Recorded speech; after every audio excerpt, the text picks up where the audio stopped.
On Easter weekend 2015 in London, millions of pounds in jewels, gold, and cash disappeared in what quickly became the biggest burglary in British history. The suspects were not what you'd expect. They weren't some slick Ocean's 11 crew. It was actually a bunch of men in tracksuits who should have been planning their retirements, not a robbery. The press would later dub them the Bad Grandpas, and what they pulled off was bold and clever, but of course didn't go quite the way they hoped.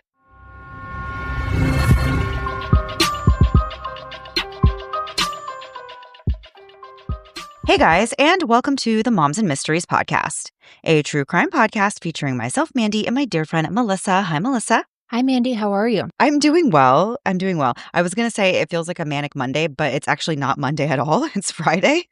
The complete opposite of a Monday. Yeah. I mean, it's still sort of manic. So we're recording this on Friday going into Labor Day weekend, which is...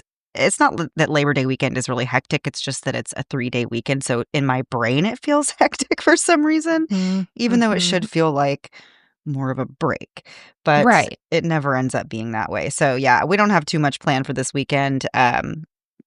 What about you guys, Melissa? You doing anything for Labor Day weekend? No. Well, this weekend, it's like anywhere you go, anything you do, there's going to be crowds. So right there, like my husband and I both don't love crowds. So like you said, you went to Costco this morning. I will not be going to Costco the next 3 days because I know people just, it's like a freaking holiday weekend and people just lose their minds. I can't do it. I'll be home. For sure. Yeah. I did go to Costco this morning, but I actually got in. I get to go at 9 instead of 10 when they open because I have an executive membership. So. I do too. I didn't know I could do that. Girl, yes. You can go at 9 a.m. Only executive members go at 9 a.m. So I went this morning. I was in and out. I was able to get in. I got everything I needed. I was out of there within like 15 minutes. It was amazing. Okay. Yeah. Well, then maybe I will be going there this weekend. Oh, I didn't know that. Or maybe I did and I just forgot. But yeah, my gosh, Melissa. Yes. Okay. Well, thank you for teaching me. You're so welcome. That is definitely one of those things that you want to know. That and the hot dog and drink. I'm a fan. All right, so today we're heading across the pond to London for a story that is part comedy, part tragedy, and of course, all true crime. This is the story of the Hatton Garden Heist, and this case captured worldwide attention when it happened, not just because of the actual scale of the theft itself, which is quite large, but because of who was behind it. When police finally revealed the burglars were men in their 60s and 70s, people were absolutely stunned. These guys were nicknamed everything from the Diamond Weezers to the Dad's Army, and these guys actually ate it all up. They loved it. They thought they were legends, pulling off one last job. And the place that they targeted was really no small operation either. This was Hatton Garden. It's the very heart of the UK jewelry trade. Since medieval times, really, Hatton Garden has been the place for diamonds and gold. By the 1870s, De Beers had even set up headquarters nearby, and by 2015, the neighborhood was still home to about 300 jewelry businesses. So basically, if you wanted to steal jewels in London, this was pretty much the spot that you would go. But it also had a darker history. For decades, Hatton Garden wasn't just for legitimate jewelers, it was also a hub for thieves and all kinds of shady deals. Crooks would actually hang out in the local pubs, they would swap intel, and they would move stolen goods right under everyone's noses. So it wasn't really shocking that criminals would have their eye on this area, but what was shocking was that the target this time was the actual Hatton Garden Safe Deposit vault. And we're not talking some rinky-dink little vault either. This is a vault that was built in the 1940s, and it was packed with nearly 1,000 safety deposit boxes. And at the time, it was marketed as being a cutting-edge, high-security safe room. Spoiler alert, it wasn't actually that secure. The gang figured out several vulnerabilities with the vault. First of all, it was left completely unmanned outside of business hours. And secondly, there was an old abandoned lift shaft that basically gave you a shortcut right to the basement. Third, the security system was laughably outdated, and the codes actually hadn't even been changed in decades, which is wild when you're talking about like safety deposit boxes. Right. I feel like, even annually would probably be good for this. But anytime anyone's ever given me a code to get into like their neighborhood, and the next time I get the same code, I'm like, oh, girl, this is not good. You Google need to won't even change let you it or keep your something. password that long. They Oh make you my change gosh. it. I know. Well, I got like a while ago, I've changed things, but I kept getting these alerts that were like, this has been used in a compromised whatever. I'm like, I know. Right. I don't want to think of a new password. Give me a minute. I know. And so I'm working on those slowly. Well, some of those ones when it says, oh, your password on such and such was compromised, I'm like, meh, I don't really care about that one. I think we really should care, or we're going to end up in a situation like this. Probably. Yeah, probably so. So instead of going through this massive steel vault door, the crew of grandpas realized that they could just drill through the reinforced concrete wall. And the timing for this heist really could not have been any better. It was Easter weekend, and so that meant 4 full days where there would be nobody around. Plus, a big fire had actually broken out nearby in Hoban just before the heist, and that pulled a lot of emergency resources away. The fire wasn't connected to the burglary at all, but the timing worked out really like divine intervention for the guys that were trying to pull off this heist. So the stage was set.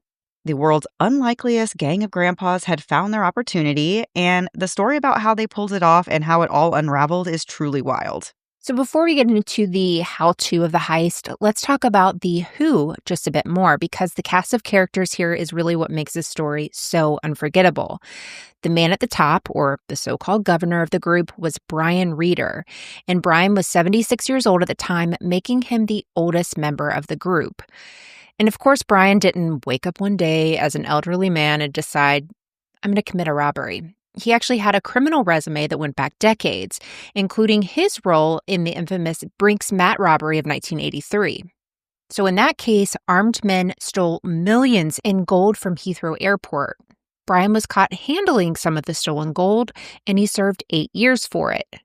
So Brian was also once charged with the murder of a police officer with an accomplice, but they were acquitted after claiming self-defense. So when police later raided his home, they found a diamond tester, magazines about diamonds, and a book on the diamond underworld. So his interests were pretty clear. Investigators learned that he'd been thinking about robbing Hatton Garden since as early as 2012, and he was just waiting until the time felt right. Then there was another guy named John or Kenny Collins, and he's 74. And his role was to be the lookout person and getaway driver. Imagine in a group of older men, it would have to be kind of a flex to be like, you think I have the best vision of everybody in this group? Right. I know, it's so funny to me how they went about picking like who's going to do what jobs. I'm like, how are any of you capable of any of these things? I don't know that they were. So he also scoped the area out ahead of time. And Kenny also had his own history with armed robbery, but yet his partners in the Hatton Garden scheme actually didn't think of him as being a criminal genius at all, really. The police later heard the others calling Kenny, this is terrible, wombat thick, which I feel like is a very British word, but Definitely. I think we know what you mean. It's a wonderful British insult. It really is. But if your partners are obviously roasting you, and we're roasting you here right now, when you're planning the biggest heist in British history, you might not actually be the brains of the operation. And there may have been something to that, because Kenny actually ended up falling asleep during the robbery, which is like number one rule of lookout guy is Stay awake. keep your eyes open. Right. Stay awake. We just need get some caffeine, something. But like, I can't imagine being so tired that a whole like heist is depending on me. And I'm like, you know what? Just close my eyes for 2 seconds. Just 2 Just seconds. resting my eyes. I'm just resting my eyes. Yeah, it's absolutely wild. Next up is Danny Jones, and he is 60 years old. He was sort of the muscle of the crew. He was younger, fitter, and his role was right in the heart of the planning and execution of the heist. He'd been robbing places since he was a teen, and he even stole 100,000 pounds worth of jewelry back in the 80s. He had a reputation for being eccentric, which we'll definitely see proof of later in the story. Then there was Terrence, or Terry Perkins. He's 67 years old, and his job was to handle the drilling part of the break-in. He'd actually spent 22 years in prison for an armed robbery that netted around 7 million pounds. Interesting fun fact here, he did this on his birthday. Well, there you go. Finally, there was this mystery man, and he was only known as Basil. Other than being certain that Basil had red hair, nobody actually knew who he was. Not even the press. He's like a ghost in this story. But Basil was the alarm expert. He was their electronics guy. He had connections to the jewelry trade and the criminal world. Basil is the one who literally opened the door to the whole crime, but he wasn't actually identified until years later. Outside of that main five, there were some other side characters too. There was William, or Billy the Fish, Lincoln, who was around 60 and helped with transport. He got his nickname because he visited the Billingsgate Fish Market so much, which I feel like My that God. is both a very British thing and a very 60-year-old man thing. Like that he's just visiting the fish market and constantly getting fresh fish. I don't know. It just seems so odd that they named him Billy the Fish I because he love just it. loves his fish. I would be Melissa McD. Yeah? Melly McD? Melly McD. Thank There you. you go. Thank you. That's it. There you go. But Billy the Fish also had a prior assault conviction. He claimed he didn't know what was in the bags that he carried, and, sure, no one ever does, right? Sure. But Billy also had health issues, including severe osteoarthritis, and even had a double hip replacement. Then there was Hugh Doyle. He was a plumbing engineer who let them use his workshop parking area for one of their handoffs of some of the stolen goods. And there was Carl Wood, who was in debt and struggling with Crohn's disease and actually dropped out of the heist halfway through when things started to get tough. So, yeah, this wasn't really a gang of just young adrenaline junkies looking for fast money. These truly were career criminals, senior citizens, even with bad knees and long rap sheets, trying to secure what they saw maybe as their pension plans. It was kind of their last big hurrah. It was going to be their masterpiece. They're robbing like this huge place. And at least that's how they thought it was going to go down. They Right. thought they truly thought they were going to go down in history and I guess not be caught. But what's kind of amazing is this really was not very like an impulsive type of robbery. It wasn't like, let's grab a crowbar and see what happens. They spent years planning this out. Their Friday night hangout was at a pub called The Castle in Islington. And they would meet, they would have drinks, and they would pretty much just run through strategies together. They weren't just winging this, they were serious about the fine details. They scoped out Hatton Garden constantly. They were always watching the guards, they were studying the building, they were testing equipment. And at one point, jewelers in the area noticed some suspicious activity, and someone even saw a man in overalls with tools just days before the burglary. They now think that was likely Terry Perkins pretending to just be someone who belonged there. And of course, Danny Jones was out there Googling drills as early as 2012. He eventually zeroed in on a specific drill model, and he even watched YouTube tutorials on how to use it. Here's the thing. I would think part of being in this like old man gang is like you have the knowledge of doing things like using a drill. I would Right. think this would be the last thing you would need as an internet connection to this whole thing. Wild. So Yeah. I'm a little disappointed in Danny. Me too. So their actual plan was very technical. Basil would use a key to get into the building and then open the fire escape for the others to get inside. They would then take over the lift shaft, climb down to the basement, cut the alarm wires, force open gates and doors, and finally they would drill through 1/2 meter of reinforced concrete with a diamond-tipped coring drill. The hole would only be big enough for someone small to crawl through, so Jones and Basil were the ones who squeezed inside. I would be putting on masks before this. No way would I let somebody let me push through a little hole. That would be terrifying. I know. And then why can't you make it bigger? I guess because it takes longer, but like. Yeah, I mean, I guess bigger. this is like a time thing. Yeah, I get yeah. it. But like, no. Yeah. So once they pulled off this robbery, they already had plans for moving and selling everything. They had lined up a fence, which is a person who buys stolen goods from the thieves and then sells them off. And this person that they had got connected with was specialized in smuggling stolen jewels disguised as costume jewelry during cheap flights like to Europe. So imagine if you're like you're smuggling like real Right. diamonds and jewels and gems, and you just have it in with a bunch of like Halloween jewelry, and you're like, oh yeah, this is just for my Halloween store or whatever, and like they let you go on through. It sounds like that's exactly what he was doing. Crazy. Yeah. Terry Perkins also happened to have connections in the scrap metal business as well. And we have so much more to get into after a quick break to hear a word from this week's sponsors. If the search for a therapist feels overwhelming, you're not alone. It can feel like a whole second job. And that's exactly why I turned to Grow Therapy. And I've been with my therapist, Amanda, now for about 2 years, and she really is incredible. She helps me talk through the tough stuff, but she also helps me set up intentions for my week. And having this positive focus is really a big deal for me now. It's like starting the week with this little roadmap instead of just reacting to everything. What I really love about Growth Therapy is how simple it is to find someone who really fits for you. They connect you with thousands of independent, licensed therapists across the U.S., and you can filter by insurance, specialty, even how you want to meet, whether it's virtual or in person. I meet with Amanda virtually. She lives in North Carolina, so it works out great. I could not be going to her office every week. And if it's not the right match, switching is easy. Whatever challenges you're facing, Grow Therapy is here to help. Sessions average about $21 with insurance, and some pay as little as $0 depending on their plan. Visit growtherapy.com/moms today to get started. That's growtherapy.com/moms. growtherapy.com/moms. Availability and coverage vary by state and insurance plan. I was pretty skeptical about hair supplements. I mean, they all kind of sound the same, right? But I've struggled with thinning hair for several years, and I finally decided to give Nutrafol a try because it's physician-formulated, clinically tested, and even recommended by dermatologists. And honestly, I've really noticed such a difference. The biggest thing for me has been that I have less shedding when I'm brushing my hair. And over time, it's felt stronger, healthier, and that makes me feel so much more confident. Thinning hair can really mess with your self-esteem. So having something that's actually helped me has been huge.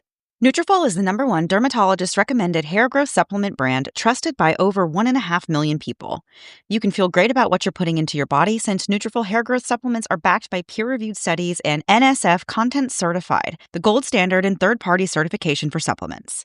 See thicker, stronger, faster-growing hair with less shedding in just 3 to 6 months with Nutrafol. For a limited time, Nutrafol is offering our listeners $10 off your first month subscription and free shipping when you go to Nutrafol.com and enter the promo code MOMS. Find out why Nutrafol is the best-selling hair growth supplement brand at Nutrafol.com, spelled Nutrafol.com, promo code MOMS.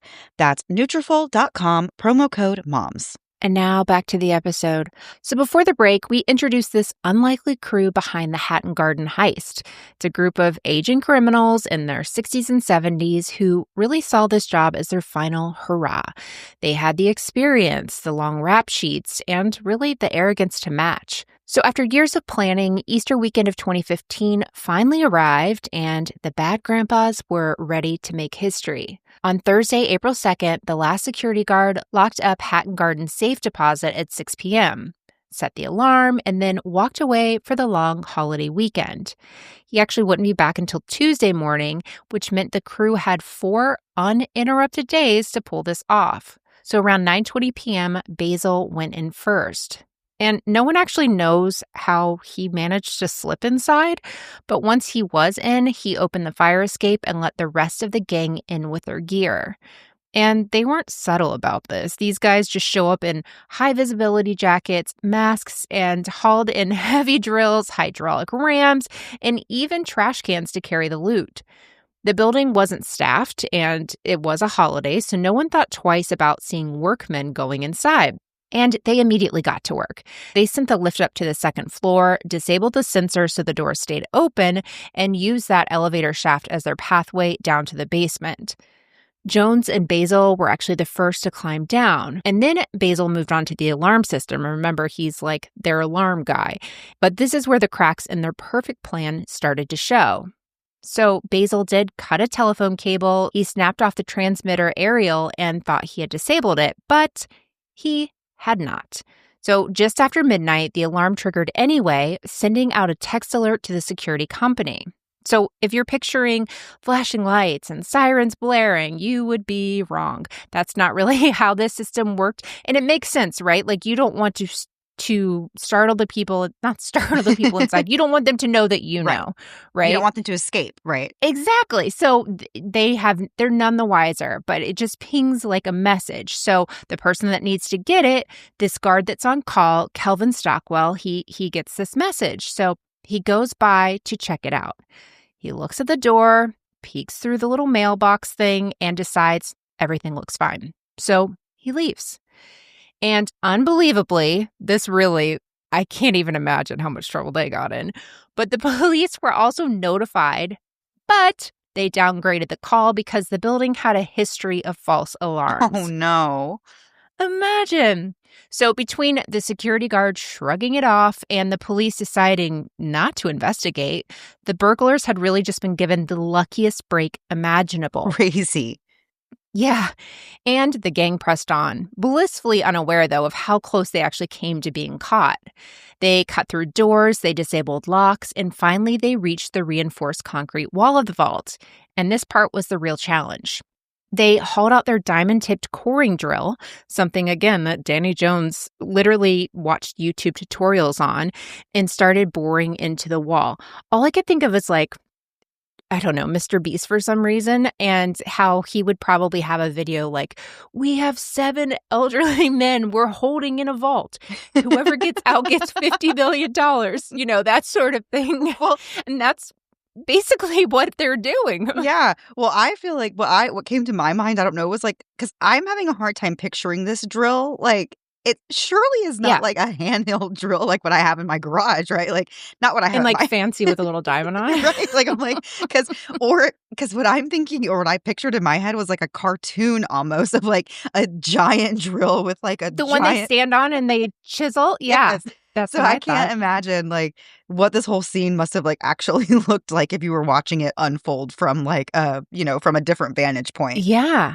It's got to be so freaking loud, too. That's the crazy thing to me, that the security guard, I don't know that he even came by. I don't know that I believe that he came by. Or he's older than these men. I don't know. The drill could spin at 667 RPMs, which would mean something to my husband, but means nothing to me. And slowly but surely, they cut a hole about 10 inches by 18 inches. Just big enough for someone to squeeze through. Absolutely not. No, 10 inches? Couldn't be me. Could not be me. My forehead's bigger than that. No, I can't. No. Mm-mm. I don't get it. No, not worth it. So when they finally got through to the other side, there was yet another obstacle. The deposit boxes themselves were bolted to the floor and ceiling, and that was kind of blocking their whole way of taking them out. So they brought out their 10-ton hydraulic ram to force the boxes out of the way. But unfortunately, it broke.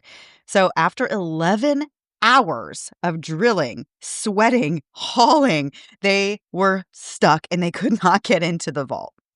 So by 1 a.m. on Good Friday morning, this whole entire team was just exhausted. They were frustrated, and they were also empty-handed.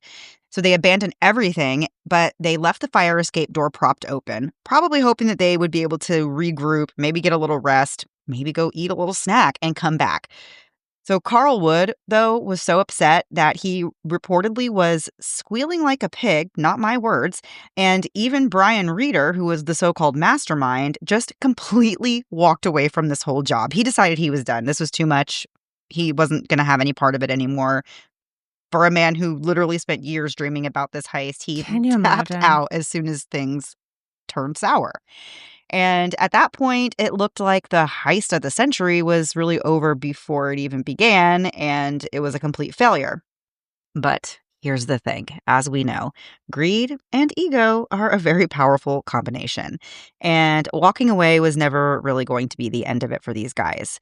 They had spent 3 years planning this, and they were so close. They weren't just going to let a broken hydraulic ram stop them.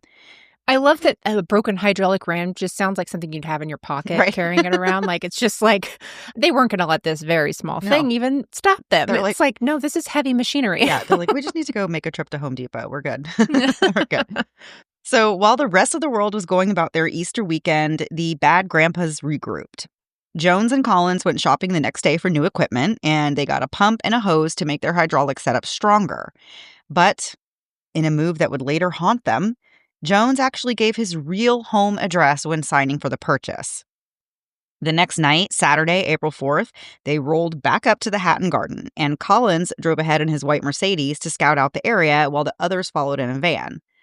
Reeder was out for good this time, as we said. He'd had enough, and Carl Wood bailed soon after they arrived, so that kind of left a much smaller crew, but the ones who were left were a lot more determined. So they got back inside, they fixed their hydraulic system, and this time it worked. They forced the boxes away from the wall and they widened their drill hole, and finally, they had access and they were inside. Yay. Yay! So Jones and Basil are able to squeeze through the hole they created, and they cracked open 73 safety deposit boxes containing golds, diamonds, precious stones, and of course, cold hard cash. They stuffed everything into their trash cans and hauled it out through the fire escape. And when it was over, they had pulled off the biggest burglary in British history, with about 14 million pounds worth of loot. And for the moment, it looked like they had actually gotten away with it. There were no alarms blaring, no cops swarming, just a group of old men dragging bags of treasure through the quiet London night. What they didn't realize, though, was that their old-school habits of sloppy surveillance, i.e. the guy that fell asleep, using their own cars and bragging at the pub were already sealing their fate. On Tuesday morning, April 7th, the security staff returned to Hatton Garden, and of course they discovered the gaping hole in the vault wall. The scene really looked like something out of a movie. There's concrete dust everywhere, 73 safety deposit boxes just ripped open, and millions in jewels gone. So, of course, they immediately call the police, who's got to be like, new number, who's this? Because they don't want to talk about how they did not bother to even go check on this thing. And within hours, London's elite flying squad was on the case. Now, the flying squad is new to me, but apparently it has a bit of a legendary status in London. So the Flying Squad was formed back in 1919, and they specialize in high-value robberies and organized crime. Basically, if you're planning a major heist in London, these are the guys you want to avoid. From the start, though, detectives knew they were dealing with something massive. Victims were small jewelers and traders, some of them with their entire livelihoods, even their pensions, tied up in these boxes. A lot of the goods weren't insured, which meant real people were about to lose everything. So the pressure on the police to solve this was huge. At first, speculation went wild. People thought that maybe an Eastern European gang had done the heist, or maybe international organized crime. I bet the police are like, it can't be Oldman. It just can't be Oldman. How would that Please. ever cross your mind? No, it wouldn't, but like, how embarrassing for them again.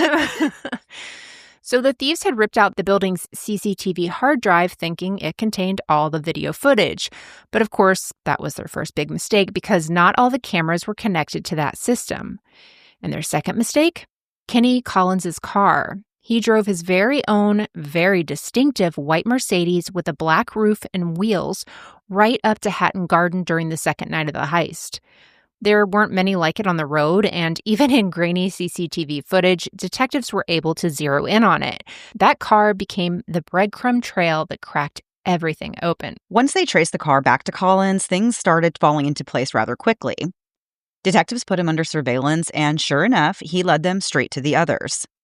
They caught him meeting up with Brian Reeder and Terry Perkins, and basically that just connected all the dots for them.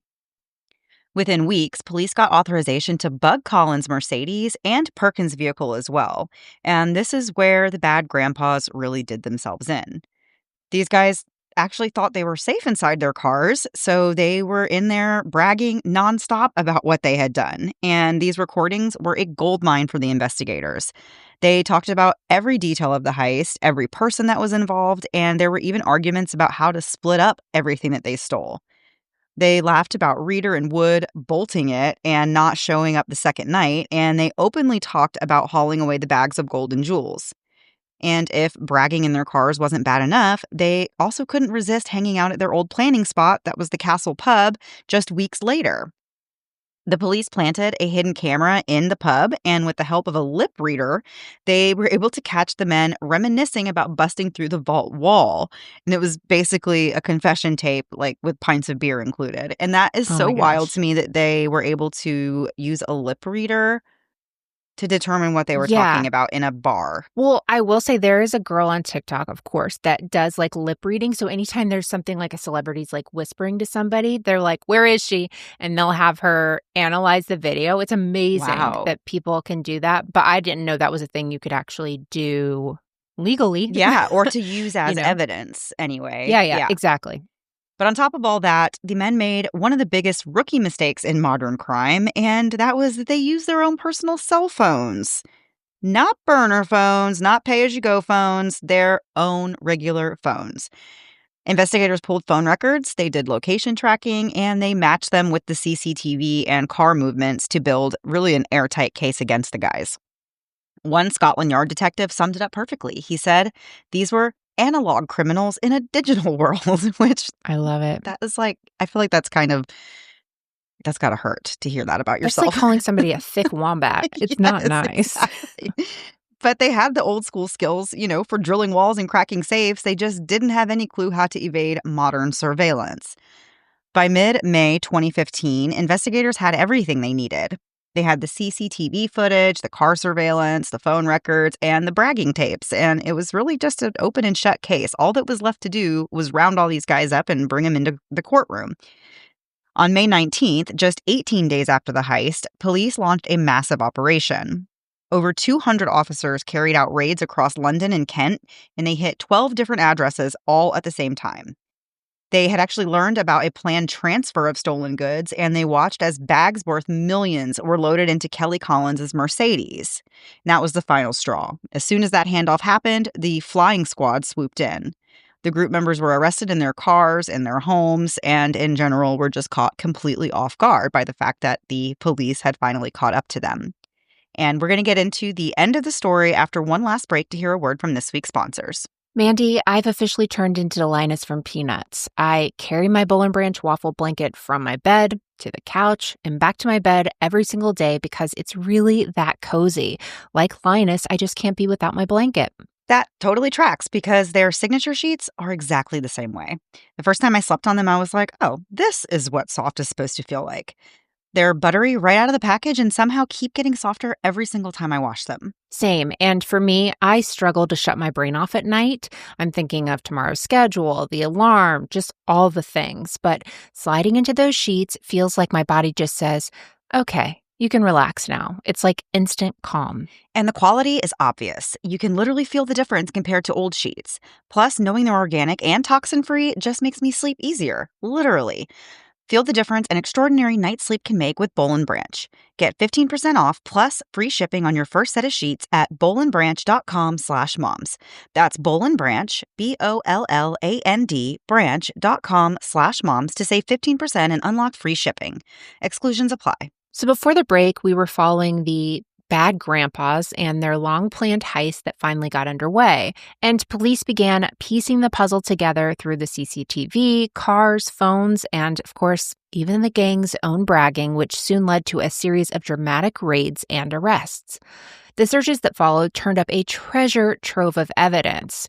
At Daniel Jones's place, they found drills, face masks, cash, and, this is my favorite part, a copy of Forensics for Dummies. Well, there you go. He must be a thick wombat, too. They also found a receipt for a tool used to bypass locked doors. At Brian Reeder's house, detectives discovered diamond testing equipment, a book about a famous diamond agent, and magazines about gems. Oh, and also the scarf that he was seen wearing on CCTV during the heist. He still had it. It was in his closet. At Terry Perkins' home, they turned up jewelry, cash, a pair of blue overalls like the ones witnesses had seen him wearing, as well as white gloves. And at Colin's house, they found piles of cash, watches, jewelry, coins, even a money counter. In total, police recovered about £4 million worth of items. But that still left a huge chunk missing. We're talking about close to £10 million worth of jewelry and gold that were never immediately found. And of course, we still have that one, the infamous Basil. Where is he? Who is he?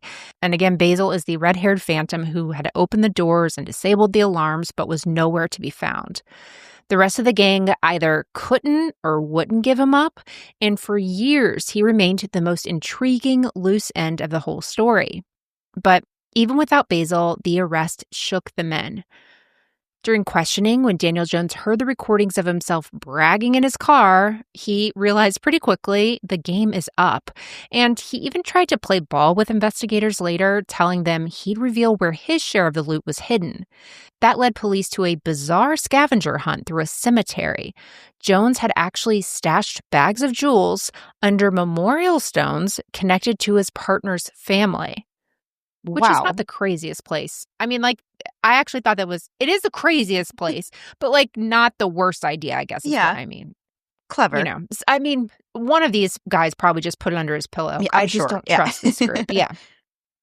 And when officers dug around there, they found millions worth of gems tucked under graves, and Jones even walked them to a second hiding place later on. Still, though, even with that recovery, the majority of the loot was gone. As of today, only about 4 million pounds out of the 14 million pounds has ever been recovered. The rest just vanished, probably laundered or sold off, or buried in someone else's secret stash. Meanwhile, police were piecing together just how much arrogance and sloppiness had undone this crew. They were bragging in pubs, carrying loot in their personal cars, and leaving behind digital trails like amateur criminals. They had managed to pull off the heist of the century, but they couldn't resist their own undoing. And it was about to get worse because the trials and sentences were just around the corner. Once the dust settled from the raids, it was time for the bad grandpas to face the music, and it was one of the most anticipated trials in years. These guys had gone from being anonymous burglars to really folk anti-heroes in the press, but when it came to court, the reality was a lot less charming. The first group to go down were the ringleaders. That was Brian Reeder, John Kenny Collins, Daniel Jones, and Terry Perkins. On September 4th, 2015, they all pleaded guilty to conspiracy to commit burglary. With the mountain of evidence against them, fighting it in court really just wasn't even an option, and pleading guilty was their only chance at shaving off a little prison time. Then came the trials for the others: Carl Wood, Billy the Fish, John Harbinson, and Hugh Doyle. And that started in November 2015 at Woolwich Crown Court. The prosecution leaned heavily on circumstantial evidence, including the CCTV clips, the intercepted phone calls, and those audio recordings where the men were bragging. One of the more interesting side notes was how this crime had ripple effects on families, though. Perkins' own daughter and son-in-law ended up pleading guilty to helping conceal stolen property. So while some people, joked about the grandpa gang, they really put their loved ones in a bad spot, and there were real consequences for them as well. The trial wasn't without its lighter moments, though, because of course there has to be lighter moments in a case like this. Billy the Fish's nickname got tossed around a lot, and the jury also heard about Jones's quirks, like wearing a fez, which I'm not sure if you know what that is. It's a Turkish hat. It's like a felt hat. And it's very distinct looking. You'd know it if you saw it. Right. And they also made fun of him because he liked to talk to his dog, Rocket. But in the end, the humor, of course, can't overshadow the seriousness of what these men have done. On February 9th, 2016, the verdicts came in. Carl Wood and William Lincoln were both found guilty of conspiracy to commit burglary and conspiracy to conceal stolen goods. Hugh Doyle, who had initially had his charges dropped, was convicted of helping conceal criminal property. John Harbinson was acquitted after convincing the jury he didn't realize what was even in the bags that he transported. As for sentencing, when it came to Reeder, Collins, Jones, and Perkins, they each got 7 years. Carl Wood got 6 years, and William Lincoln got 7. Hugh Doyle, who was considered more of a small player, as we just said, received a suspended sentence of 21 months. And then there was Basil, the ghost in the story. And for years, nobody knew who he was. His name never came up in open court because the others refused to turn him in, but the police never stopped looking. Finally, in March 2018, they arrested a man named Michael Seed after matching his unusual walk on CCTV footage. Basically, they're like, that's definitely the same guy. And that's literally the plot of The Usual Suspects. Yeah. After Basil was arrested, they found in his home gold, gems, and jewelry. He denied that he was Basil, but the jury wasn't buying it. In 2019, he was sentenced to 10 years, and when he refused to pay his confiscation order, another 6.5 years were added to his sentence. Michael had evaded capture for 3 years by hiding his identity and disguising himself, and he lived entirely off-grid, only used cash, and avoided leaving any forensic or digital footprints. I guess he didn't, tell the other guys, hey, if you want to have a chance at, getting away with this, even for a few years, don't use your cell phones. But he didn't pay any taxes either. He received no benefits, and he rarely used his bank account. But of course, sentencing wasn't just about prison time. The courts also issued confiscation orders demanding that the main players pay back £27.5 million or else serve even more time. And this wasn't really just about punishing them. They're trying to claw back some of the money that was lost. But surprise, surprise, most of them either couldn't or wouldn't pay. Jones, Collins, and Seed all ended up serving extra sentences because of those unpaid orders. And despite all of it, most of the loot has never been recovered. There's still so much of the jewels and gold that are missing to this day. And it's also important to say that this wasn't a victimless crime. The men might have thought of it as last hurrah, but for the jewelers and the small traders whose boxes were cleaned out, it was devastating. As we said before, many were uninsured. Some lost not just their businesses, but their homes and their retirement savings. The Hatton Garden Safe Deposit Company itself folded and went into liquidation because, of course, no one's going to trust them with their valuables after this. So while the newspapers loved calling these guys the Diamond Weezers and painting them as really silly old men, the real story was that dozens of ordinary people had their lives turned upside down by a group of arrogant men who thought they'd found a shortcut to golden retirement. As for what ended up happening to the bad grandpas, sentencing wasn't the end of the story. Terry Perkins actually didn't even make it through his sentence. He died in Belmarsh Prison in February 2018, just 3 years into serving his time. His daughter later said he had been denied urgent medical care in prison, which added another twist to his story. Brian Reeder, or the governor, was released in 2018 because of his declining health. And he lived quietly in Dartford until he passed away in 2023 at the age of 84. Daniel Jones finished his sentence back in early 2022, but not before serving extra time for failing to pay back his confiscation order, and he's technically a free man now. Kenny Collins got out in 2019 after serving half of his sentence, but just like Jones, he went straight back in when he couldn't or wouldn't pay his confiscation order. And then there's Michael Seed, aka Basil. He is still in prison today, serving that 10-year sentence plus the extra 6.5 years tacked on for unpaid confiscations. But while the men behind the heist faded into prison or old age, the case itself has lived on in British culture. There have been movies like The Hatton Garden Job and King of Thieves. There's TV dramas, documentaries, and even radio plays. The story of all this group of grandpas drilling into a vault and making off with millions was really just irresistible to people who wanted to retell the story. And now the vault itself has actually become part of history. So the Museum of London I thought this was kind of interesting and cool, and actually something that I would like to see. I can see why they would want to do this, because I think they'll get a lot of people that want to come see it. But they are actually relocating the entire strong room, complete with the giant iron door, hundreds of deposit boxes, and even the very same hole that the bad grandpas drilled. They're moving all this to a new site to be viewed in like a museum setting. And you'll be able to stand there and see exactly how they pulled this off. So out of the 72 boxes that the men broke open, 56 of them were emptied, and many victims were, as we said before, left uninsured, and some lost everything. Of course, the biggest lingering question is, where is the rest of the loot that was stolen? As we were saying before, out of estimated 14 million pounds, there has only been 4 million pounds that have been recovered, and so that leaves a lot that has not been recovered. In U.S. money, they're still missing about $13 million worth of things. And, of course, maybe it's buried under more gravestones, maybe it's sitting in someone's attic, or maybe it was quietly smuggled out of the country or melted down into liquid gold a long time ago. But either way, the Hatton Garden heist remains one of the boldest and strangest burglaries in modern history. Super interesting story, though, because there is like a comedic kind of thing just to the picture of these old grandpas, getting together, talking about their arthritis, and then talking about, breaking in to steal this stuff. But it's so, so sad for these poor people who are like, I'm doing the right thing. They're going about their lives as they should, putting these things, where it should be safe and everything. And then for it to be stolen from them, for these jerks to be basically out for 18 days before they figured them out, and it's just gone forever. Just Yeah. ruins their life. No, yeah. I mean, it really is. Stories like this, it's easy to say like, oh, what did the rich people really lose? But like, that's actually not the Yeah. case. A lot of times, like, sure, Right. in some cases, there are very wealthy people who use safe deposit boxes to put, store very expensive valuables and items. But there's also a lot of just regular, maybe not loaded, filthy rich people who use safety deposit boxes because it literally protects like the only things that they have. And that's all, Right. that's the only thing they have worth value. And that's why they want to put it in a safe place.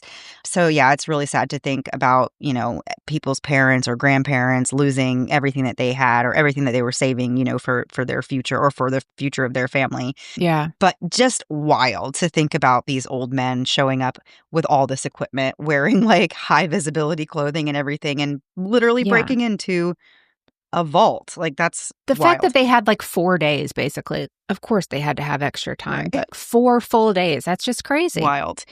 All right, guys, thank you so much for listening to this episode. We will be back next week, same time, same place, new story. Have a great week. Bye.